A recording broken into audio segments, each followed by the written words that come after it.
আগেকার দিনের ফেল হওয়া। আমার পরীক্ষার রেজাল্ট বেরিয়েছে। কি হয়েছিস দেখি? ফেল করেছিস? সব খাওয়া বন্ধ।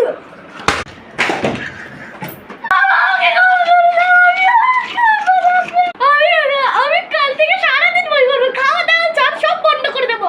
আমাকে ক্ষমা করে দাও। তুই সত্যি বলছিস তো? হ্যাঁ, আমাকে ক্ষমা করে দাও। বইগুলো নিয়ে পড় পড়।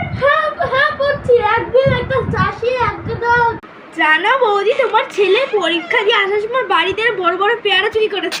কি? পরীক্ষায় ফেল করেছিস, তার উপর চুরি করেছিস? তুই আর কোনোদিন বাড়ি থেকে বেরোবি না, কিচ্ছু যাবি না, পড়াশোনা করবি বসে বসে।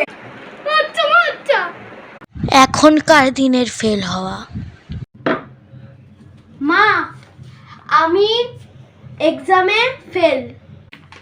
তুই ফেল করেছিস বেবি? পড়াশোনা না, আমাকে প্রচুর ফাঁকি দিয়েছে, এই জন্য আমি ফেল করেছি।